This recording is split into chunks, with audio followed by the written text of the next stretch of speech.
When asked what I think one of the most important factors of producing a successful case paper, I got to think that the biggest thing really is just having a good team. And so I feel it was really important to get to know the people in my class by talking to them when we have breaks or participating in group and class conversations.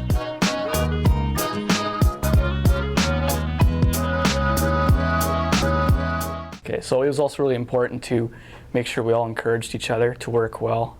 We were constantly in communication with each other, so we're making sure that everybody was on the right page, they're going in the right direction.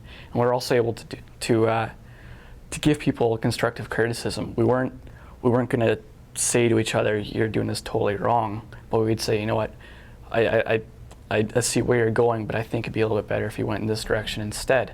And if they were able to do that by themselves, or they understood, that's great. And if they needed more assistance, we were all there to help get them on the right page that we felt was the right direction for the group.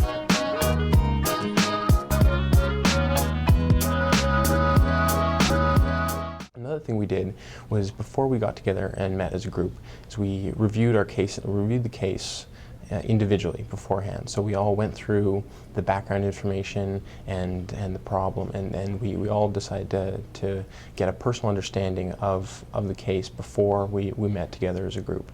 And this meant that when we got together as a group, we had ideas that we could share. We could have a conversation rather than spending the time together reading a case.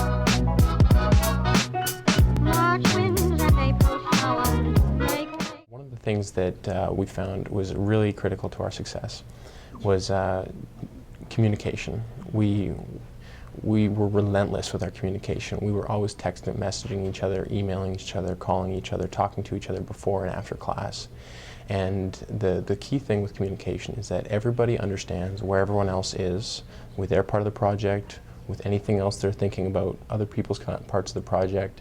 The number of text messages I sent out or received, just random messages. Someone had just some idea and decided to share it with the group. And some of those ideas became fundamental parts of our paper. So every little idea like that can lead to something that's really positive for the group and for the paper. And that's one of the reasons why communication, relentless communication, is critical for a group work like this.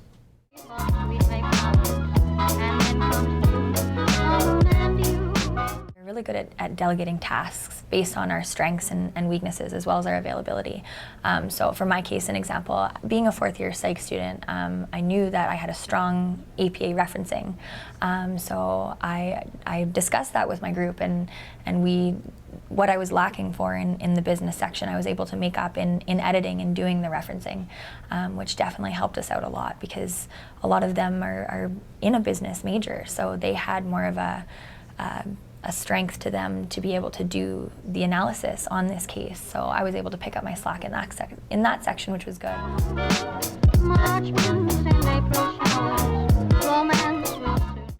Also, within our sections, we decided that each section would have a leader. So we'd have one person designed to do the problem statement, one person to do alternatives, etc., etc. Although each section did have that leader, every member of the group had equal part in editing and making sure that that section was up to par, just as much as that leader did. The leader just basically did an outline. Just as Tom made us do the rough draft to the written paper, the final draft was much different, just as within each section.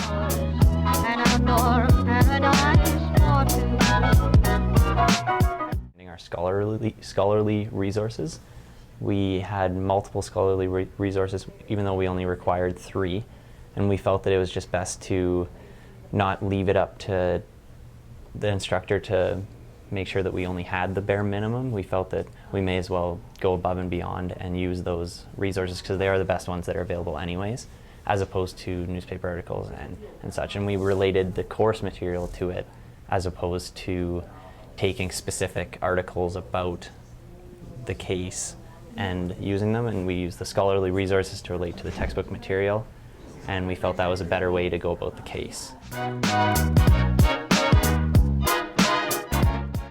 One other thing that we did well during the case was using the available resources that we had, including the instructor. We felt it was easiest, instead of trying to figure it out amongst our group if we couldn't, to go to the instructor and make sure that we were all on the same page so that we weren't going to go on the wrong direction.